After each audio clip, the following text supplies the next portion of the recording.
బుడగా బుడగా నువ్వేం చేస్తావంటే మత విద్వేషం రెచ్చగొడతాను, ఒక ప్రాణాన్ని తీస్తాను, ఢిల్లీని రావణ కాష్టగా మారుస్తాను, స్కూళ్ళు బంధులు చేయిస్తాను, 20 మంది మీద ఎఫ్ఐఆర్ చేయిస్తాను, ఇల్లులు కూలుస్తాను, మొత్తం సమాజాన్ని నాశనం చేస్తాను అంది ఒక బుడగ. ఆ బుడగే హోలీలో బుడగ. ఆ బుడగ కోసం ఇప్పుడు మాట్లాడుతున్నాం. అవును, మీ అందరూ విన్నట్లు ఢిల్లీలో బుడగ ఇన్సిడెంట్ అయింది. ఢిల్లీలో హోలీ సందర్భంగా మేడ మీద నుంచి 11 ఏళ్ళ అమ్మాయి బుడగేస్తే ఆ బుడగెళ్ళి ముస్లిం యువత మీద పడితే ఆ యువత వెళ్ళి వాళ్ళ ఫ్యామిలీలకి చెప్తే 20 మంది కత్తులు రాళ్ళుతో వచ్చి ఈ తరుణ్ అనే అబ్బాయిని కొట్టి చంపేశారు. ఆడు ఎందుకు చచ్చిపోయాడో వాడికి తెలియదు. ఇదంతా ఒక కథనం కింద ఉంది మార్కెట్లో. తర్వాత మీ అందరికీ తెలుసు, అందరూ మత విద్వేషం అనేది, ఎందుకంటే అక్కడ చచ్చిపోయింది హిందువు, ఇక్కడ ముస్లిము. మంచి వ్యాపారంలో చాలా చాలా చాలా కిటుకైన వ్యాపారం జరిగింది. వ్యాపారం చేసుకున్నారు, మొత్తం రెచ్చగొట్టారు. ఢిల్లీ రావణ కాష్టగా మారింది. రోడ్లు బ్లాక్ చేసేసారు, వాహనాలు తగలపెట్టేశారు. న్యాయం కావాలి అంటే గవర్నమెంటు ముదిరాక రంగంలో దిగింది. ఎస్, హిందువులను కాపాడడానికి మా గవర్నమెంట్ ఉంది అని చెప్పి ఢిల్లీ గవర్నమెంట్ ముందుకు వచ్చి బుల్డోజర్ తీసుకొచ్చి మొత్తం ఆ ఇల్లుని కూల్చిబెట్టేసింది. Bulldozer formula. ఆ తర్వాత ఆ 20 మంది మీద ఎఫ్ఐఆర్ అయ్యింది. తెలిసింది ఏంటంటే పాత కక్షలు కూడా వీళ్ళకి ఉన్నాయి. కుటుంబ తలహాలో ఏవో అవన్నీ పక్కన పెట్టారు, అయిపోయింది, మ్యాటర్ అయితే జరిగిపోయింది. ఓకే, ఇప్పుడు ఇదే హోలీ సందర్భంగా గౌతమ్ అనే అబ్బాయి కూడా చచ్చిపోయాడు. ఇక్కడ మరి గౌతమ్ని చంపింది ఎవరు? ముస్లిమ్స్ అంటే కాదు, క్రిస్టియన్స్ అంటే కాదు. ఇక్కడ ముస్లిమ్స్ కానీ క్రిస్టియన్స్ కానీ ఈ గౌతమ్ని చంపుంటే అది పెద్ద ఇష్యూ అవ్వాల్సింది. కానీ ఎందుకు అవ్వలేదు అంటే అక్కడ చంపింది అగ్రకులస్తులు. అవ్వలేదు, ఆ న్యూస్ బయటికి రాలేదు, ఎవరు మాట్లాడుకోలేదు.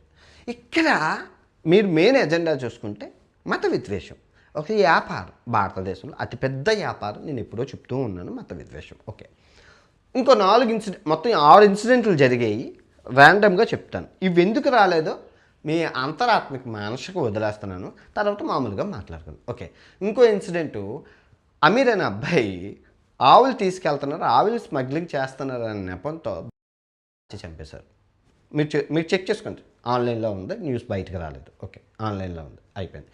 తర్వాత ఇంకో చిన్న అబ్బాయిని, హిందువుల అబ్బాయిలు 12 ఏళ్ళ అబ్బాయిని వాళ్ళ ఫ్రెండ్స్ అందరూ తీసుకెళ్ళి పాయింట్ బ్లాక్లో కాల్చి చంపేశారు. కాకపోతే చంపేసింది హిందువులు, పొలిటికల్ బ్యాక్గ్రౌండ్ ఉంది కాబట్టి ఆ న్యూస్ బయటకు రాలేదు, మూడో కంటికి తెలియలేదు, న్యూస్ బయటకు రాలేదు, అవ్వలేదు. ఓకే, ఎందుకంటే ఇక్కడ చంపేసింది ఆపోజిట్లో జరిగింది కాబట్టి.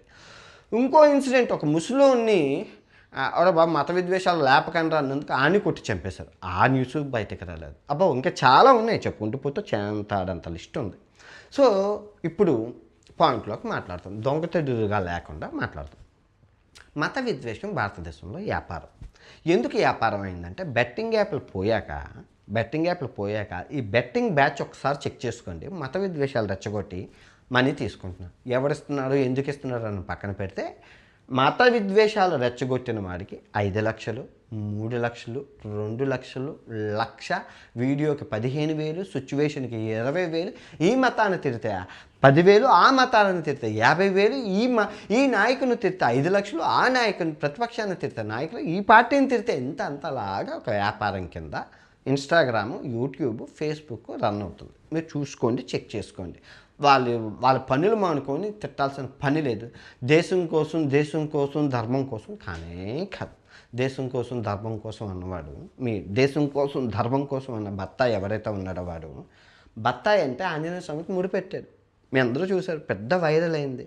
నేను రోజు ఆంజనేయ స్వామి భక్తుడిని, దేవుడికి దండం పెట్టుకొని ఆంజనేయ స్వామి మంత్రం దండకం ప్రతిరోజు చెప్తాను. ఇంటికా నుంచి వచ్చినప్పుడు నా ఇష్టమైన దేవుడు ఆంజనేయ స్వామి బొట్టు పెట్టుకొని వచ్చానని మీ అందరికీ చెప్పాను.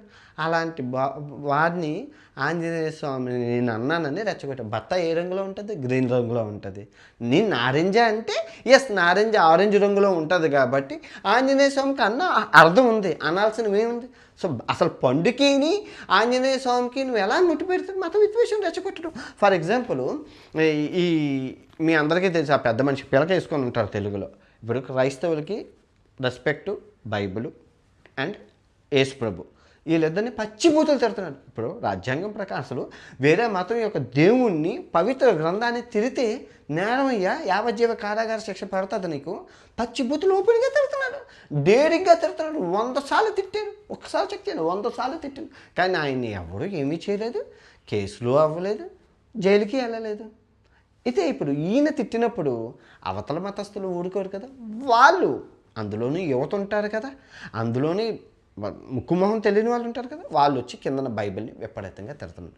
సో వీడిని నువ్వు ఎందుకు తిట్టేవాడు అంటే వాడు తిట్టాడు కదా అని ఆ చేసిన కమెంట్స్ని అవి చూపించి వ్యాపారం చేసుకుంటున్నాడు ఈ పిల్లకాయన.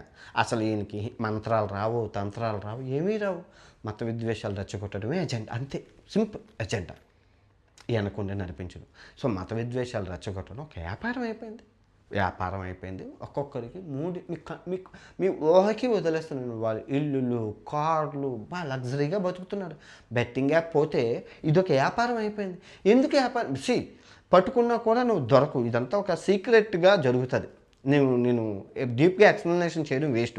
సో అన్వేషం మీరు అనొచ్చు, అన్వేషం నువ్వెందుకు అసలు ట్రావెలింగ్ ఆపేసి దీని మీద మాట్లాడుతున్నావు అంటే, నేను ఒక ప్రపంచ యాత్రికుడిగా 130 దేశాలు ఈ ప్రపంచాన్ని చూసి ఈ దేశం నాశనం అయిపోవడానికి గల కారణం మతం, ఈ దేశం నాశనం అయిపోవడానికి గల కారణం మతం. ఆ మతం మత్తులో ఉంది, ఆ మతం మత్తులో ఉందని మతం మత్తులో వల్ల ఎంత నష్టమో నేను చెప్పే ఇప్పుడు నా దేశం మతం మత్తులో ఉందని తెలుసుకొని ఎంత బాధపడుతున్నానో మీకు తెలుసా? భగవద్గీత మీద ప్రమాణకం చేసి చెప్తున్నారు, భారతదేశం చాలా మతం మత్తులో ఉంది. ఇది తెలిసిన కాడి నుంచి ఒక ఎన్సీసీ స్టూడెంట్గా భారతదేశం ఎప్పుడూ ముందుకు వెళ్ళాలి, పరాయి దేశాలతో పోల్చుకొని అత్యధిక జనాభా ఉన్న దేశం అభివృద్ధి చెందాలని కోరుకునే వ్యక్తిగా దేశం మతం మత్తులో ఉందని తెలిసిన కాడి నుంచి చాలా బాధగా ఉంది. ఈ 3 నెలల్లో అనాలిసిస్ చేసి డేటా అంతా రాసుకొని కూర్చున్నాం.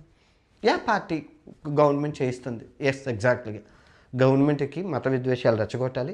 ఈ 80% ఉన్న హిందువులు ఒక సైడ్ అయిపోవాలి, ఈ 20% ఉన్న ఈ మైనారిటీలన్నీ ఒక సైడ్ అయిపోవాలి. హైయెస్ట్ మెజారిటీ ఉంది కాబట్టి ఈ మతాన్ని ఈ గవర్నమెంటే కాపాడుతుందని అపోహ కల్పించి ఓట్ బ్యాంక్ చేసుకోవాలి, గెలాలి. ఓకే, ఎజెండాని మనం ఏం మార్చడానికి మనం నిమిత్త మాత్రులు జస్ట్. కాకపోతే ఇక్కడ బాధ ఏంటంటే ఈ మత్తు దేశానికి వెన్నుముక యువత, దేశానికి వెన్నుముక యువత. ఇదే యువత మతానికి వెన్నుముక అయితే రాజకీయ నాయకుడు బాగుపడతాడు, ఆ మతాధికారులు బాగుపడతారు, మతం మత్తులో ఉన్న ఈ పేటీఎం బ్యాచ్ నెలకు 5 లక్షలు 6 బాగుపడతారు. కానీ ఈ యువత భవిష్యత్తు పోతుంది. ఆ యువతకి భవిష్యత్తు అనేది ఉంటుంది. వాళ్ళు ఏఐ మీద కాన్సన్ట్రేషన్ చేయాలి, వాళ్ళు సైన్స్ ఫిజిక్స్ మీద కాన్సన్ట్రేషన్ చేయాలి. కానీ యువతకి మత విద్వేషం అనేది మైండ్లోకి ఎక్కిపోయి ఉంటే ఎందుకంటే మతం ముదిరితే ఉన్మాదం ముదిరితే శ్మశాన రావణ కాష్టగా మారింది ఢిల్లీ. ఎంతమంది చేస్తున్నారు ఒక్కసారి చూడండి, ఎక్కడైనా తగ్గుతుందా?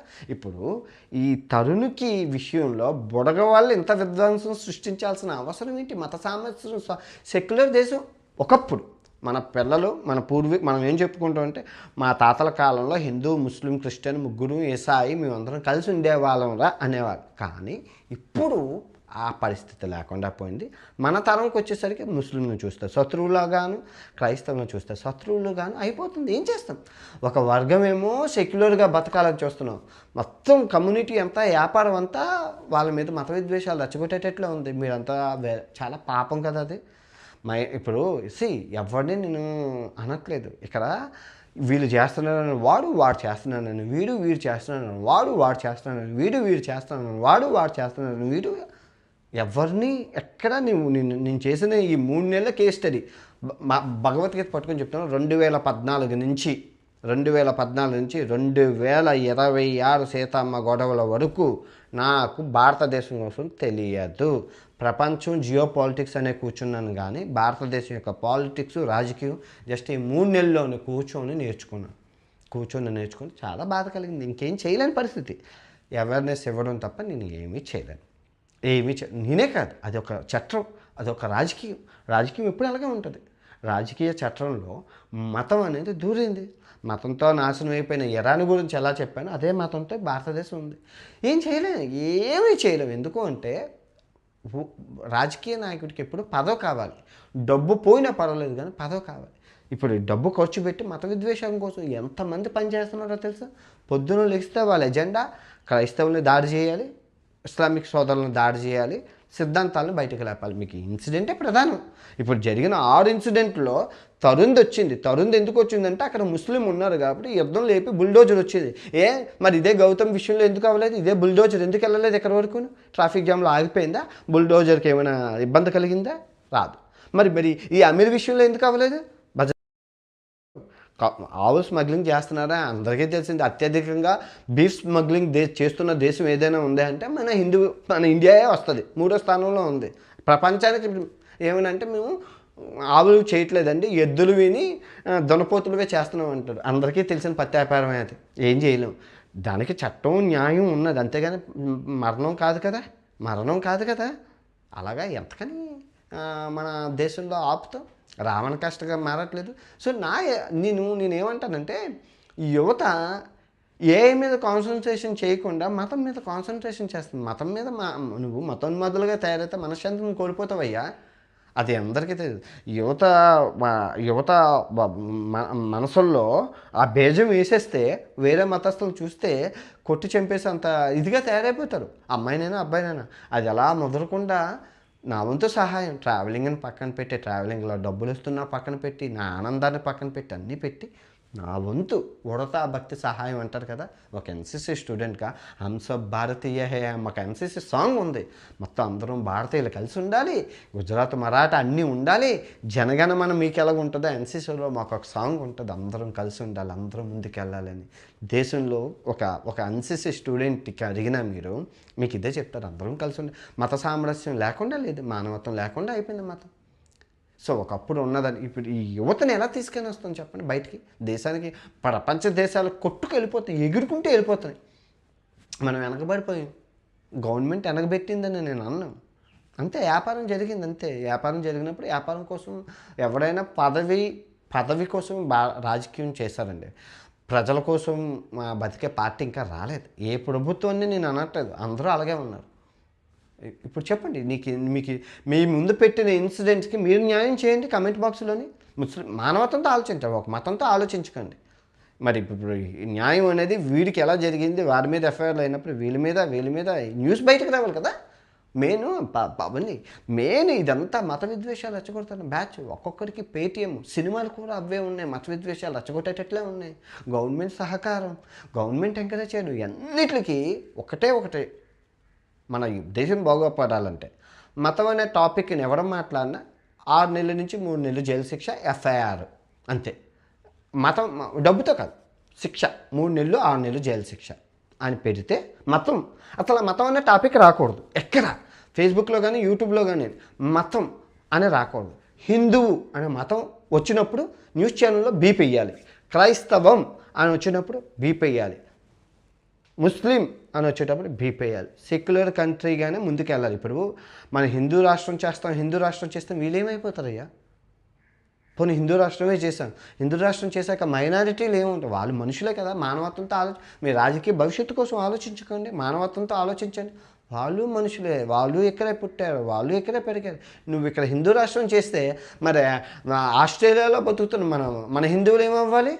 అదే సిద్ధాంతాన్ని వాళ్ళు తీసుకొని అక్కడున్న ఆస్ట్రేలియా వాళ్ళని పంపించేస్తారు, అమెరికా వాళ్ళని అక్కడ పంపించేస్తారు. మా గడ్డ మా నేల అంటారు, యూరోప్లో పంపించేస్తారు. ఐక్యతగా యూనిటీగా మనం అందరం కలిసి ముందుకెళ్ళాలి. కానీ నీ స్వార్థం కోసం, నీ పాలిటిక్ భవిష్యత్తు కోసం, నీ పార్టీ భవిష్యత్తు కోసం నువ్వు అలా చేస్తే చాలా చాలా చాలా చాలా చాలా దేశం 100 ఏళ్ళు వెనకెళ్ళిపోతుంది.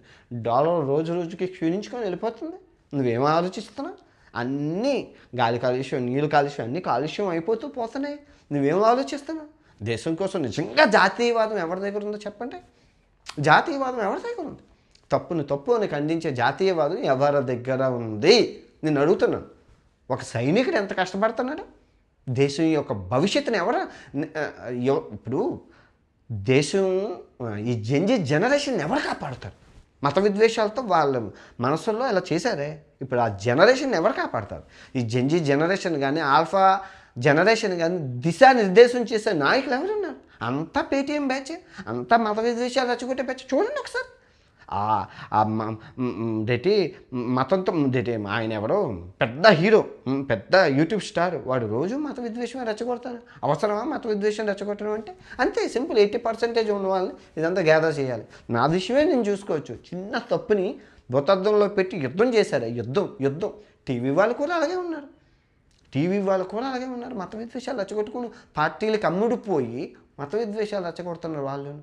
End of the day money is important. Employment లేని దేశంలో మన నిరుద్యోగ సమస్య ఉంది. కానీ అదే నిరుద్యోగ సమస్యని వీళ్ళు ఆసరాగా తీసుకొని పాలిటిక్స్ 1 కోటి మంది దాకా బతుకుతున్నారు. మీకు తెలుసా? కార్యకర్తల కింద వ్యాపారం అది. కార్యకర్తలకి వ్యాపారం. నేను హవాలా కోసం రేపు చెప్తాను. రేపు 2 రోజుల్లో మీరు కళ్ళు చితారెక్కిపోతాయి. ఈ సంవత్సరం బీజేపీ యొక్క ఆదాయం ఎంత, ఈ సంవత్సరం కాంగ్రెస్ గవర్నమెంట్ యొక్క ఆదాయం ఎంత అని మీకు చూపిస్తే మీకు షాక్ అవుతుంది. వీరికి డబ్బులు ఎక్కడి నుంచి వస్తాయి, ఎలా ఇస్తారు, ఏ గవర్నమెంట్లు ఇస్తారు, ఏ పార్టీలు ఇస్తారు, ఇదండి. ఇక్కడ information is wealth, awareness is important. నాకు లోకేష్ గారు అన్నది ఇప్పటికీ గుర్తుంటుంది. ట్విట్టర్లో చేసేటప్పుడు బెట్టింగ్ యాప్ అప్పుడు ఏ విషయమైనా అన్వేషు లోకేష్ గారు చెప్పిన మాట, ఏ విషయమైనా నిరంతరం అవేర్నెస్ ఉండాలి. 1 రోజు చేసేసి 2 రోజులు చేసేసి తలుగుడ్డ వేసుకుంటే జనం మర్చిపోతారు. నిరంతరం ఆ మత విద్వేషం, సెక్యులర్ కంట్రీ అన్న దాని మీద ఆ సిద్ధాంతం తీసుకొని ఇప్పుడు నేను మాట్లాడుతున్నాను. ట్రావెలింగ్ చేసుకొని ప్రపంచ దేశాలు తిరుగుకుంటూ హ్యాపీగా ఆటలు పాటలు అనుకుని ఎంజాయ్ చేసుకుని నేను అదే ఈ గబ్బులో బతుకుతూ ఈ గబ్బును అనుభవిస్తూ ఆ గబ్బును మీకు చెప్తున్నాను. చెప్పే క్రమం ఇదంతా. యూట్యూబ్ కానీ సోషల్ మీడియా కానీ ఫేస్బుక్ కానీ డబ్బులేం రావు. అయినా కూడా ఎందుకు చెప్తున్నానంటే ఫేస్బుక్ యూట్యూబ్ నాకున్న అవేర్నెస్ కొంతమంది అయినా మారితే దేశం బాగుంటుంది. దేశ భవిష్యత్తు వాళ్ళ చేతిలో ఉంది. ఎడ్యుకేటెడ్ చదువుకున్న వాడికి విలువ లేదు. ఇప్పుడు జయప్రకాష్ నారాయణ కానీ ఐఏఎస్లో ఐపీఎస్లో మాట్లాడుతున్నారు. మీరు ఎవరైనా చూస్తున్నారు? ఒక్క క్వశ్చన్ చెప్పండి. ఒక ఐపీఎస్కి ఐఏఎస్కి ఎంత నాలెడ్జ్ ఉంటుంది? 24 గంటలు చదివి పాస్ అయ్యి ఉత్తర్ణయ్యని వాళ్ళు. ఏ ఐఏఎస్నైనా ఐపీఎస్నైనా ఫాలో అవుతున్నావా? గుండె మీద చేసుకొని చెప్పు. లేదు. ఫాలో అవుతుంది ఎవరు? మొత్తాయిల్ని ఎదవల్ని ఫాలో అవుతున్నాడు. వాడికి ఏం తెలుసు? వాడికి ఏం తెలియదు. వాడు నూతులో కప్పలాగా ఆ సోఫా సెట్ మీద కూర్చొని మత విద్వేషాలు రెచ్చగొట్టడమే ఎజెండాగా పెట్టుకొని జాతీయవాదం అని మతం మత్తులో జాతీయవాదంతో ఉన్నాడు. ఎవరు చెప్పాలి ఎడ్యుకేషన్? ఇప్పుడు ట్రావెలింగ్ కోసం కానీ జియో పాలిటిక్స్ కోసం కానీ ఎవరు చెప్తారు? చెప్పు. 130 దేశాలు తిరిగిన వాడిగా నేను చెప్తా నీకు అర్థమవుతుందా? లేదంటే 10th క్లాస్ ఫెయిల్ అయిపోయి ఆడు జర్నలిజం కోట్ వేసుకొని సూట్లో కూర్చొని చెప్తే అర్థమవుతుందా? అది అర్థమయ్యే భాషకి వెళ్ళాలి కదా. ఒక ఎడ్యుకేషన్ ఉండాలి కదా. జర్నలిజం చేసేవాడు జర్నలిజం అయ్యి ఉండాలి కదా. జర్నలిజం కాకుండా 10th క్లాస్ ఫెయిల్ అయినాడు మైక్ పెట్టుకుని నోట్కి ఏదొస్తే చెప్పేస్తున్నారు. కోవాబాన్ ఇష్యూ చూసుకోండి. అసలు అర్థం మరి ఇదైపోయింది. సో ఎనీవే ఈ వీడియో ఎంతతో సమాప్తం. రేపు మరో మంచి వీడియోతో కలుసుకుందాం. రాబోయే వీడియోలు చాలా కనువిప్పుగా కలిగి ఉంటాయి. మీరు జాగ్రత్తగా చూస్తూ ఉండండి. ఈ వీడియో మీద అభిప్రాయం, దేశం యొక్క అభిప్రాయం, ఈ మత విద్వేషాలు రెచ్చగొట్టి డబ్బులు 5 లక్షలు 6 లక్షలు ప్యాకేజ్ తీసుకుంటున్న వాళ్ళ మీద అభిప్రాయం. ఎంప్లాయ్మెంట్ అయింది కాబట్టి బెట్టింగ్ యాప్ ఆగిపోయిన కాడి నుంచి వీళ్ళ ఎంప్లాయ్మెంట్ని మత విద్వేషాలుగా ఈ పేజీల కోసం వాటి కోసం ఎజెండా కోసం యువతని ఎలా కాపాడాలి మీకున్న ఐడియాలు కింద కమెంట్ చేస్తే చూసి నెక్స్ట్ వీడియోలో నేను చెప్తాను. ఓకే, ఈ వీడియో ఎంతతో సమాప్తం. అండ్ జై హింద్.